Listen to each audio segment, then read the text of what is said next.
Good morning, students. Welcome to the online class of Gita Global School. So, students, from your Honeysuckle book, today we are going to read a poem given on chapter number 6b, page number 82. And the name of the poem is The Wonderful Words, and the poet is Mary O'Neill. So, let's see. Imagine a world without language. All humans speak at least one language, isn't it? So can you imagine world without a language? When we don't have any language, then how we will be able to express our thoughts? And every person know at least one language. The words we speak bring out our thoughts. So whatever words we speak, it brings our thoughts. What is there in our mind, that comes through words. So students, this poem is all about the role and importance of language and language skills to shape the ideas of the mind, isn't it? So let's read paragraph number 1. Never let a thought shrivel and die for want of a way to say it. तो आपके दिमाग में अगर कभी भी कोई thought आता है तो उसको ये मरने मत दीजिए कि कैसे बोलूं, क्या बोलूं, कैसे नहीं बोलूं, है ना. For English is a wonderful game and all of you can play it. So English is like a game, just एक लैंग्वेज है और हम सीख सकते हैं, बोल सकते हैं. सब लोग हम सब ये लैंग्वेज को खेल सकते हैं, isn't it?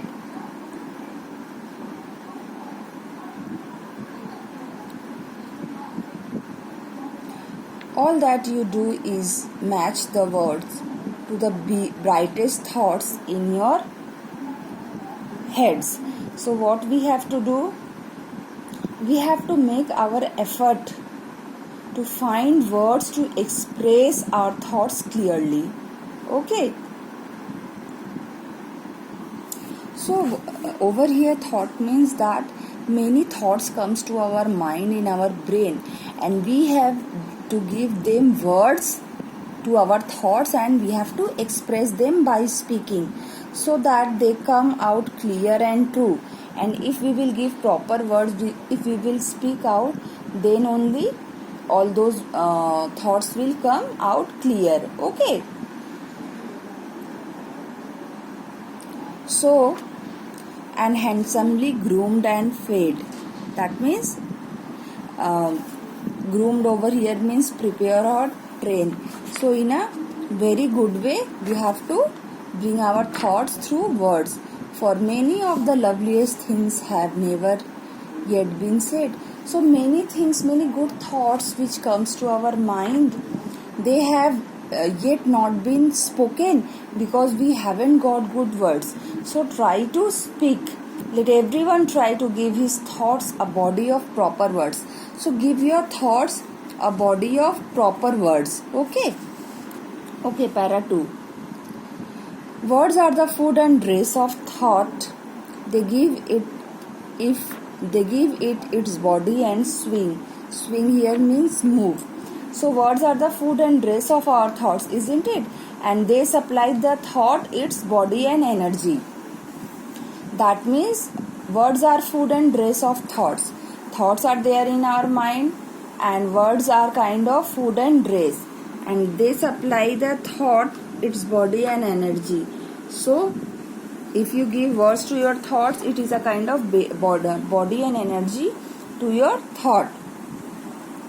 And everyone's longing to hear, and everybody waits to hear something good, some fresh and beautiful thing, something new, something fresh, something good.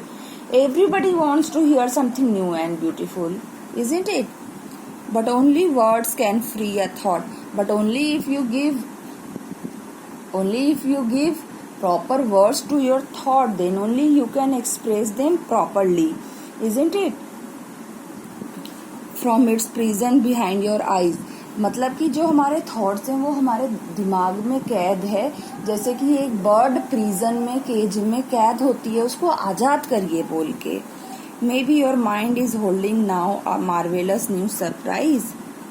So maybe your mind has some good thought. You only need to give words and speak them out. So everyone wants to hear something new and beautiful. The thoughts are imprisoned in our mind, is it in? And how can we liberate them? How can we free our thoughts from our mind?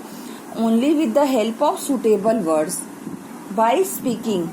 Who knows, there may be some splendid and original thought of your mind waiting for proper words. So nobody knows that you might have very good words in your mind, only they need good words to express them.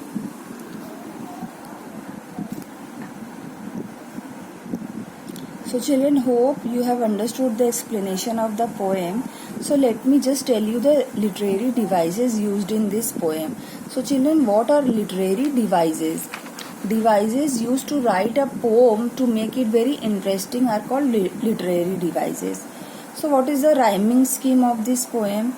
Let's find out. See, I have written here A, B, C, A. So let's prove.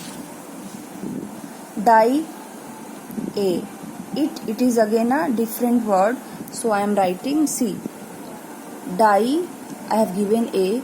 It is a different word. So B. Game is also not rhyming. So C. Now it and it are same. So A. So what is the rhyming scheme? A, B, C, A. You can see here A, B, C, A.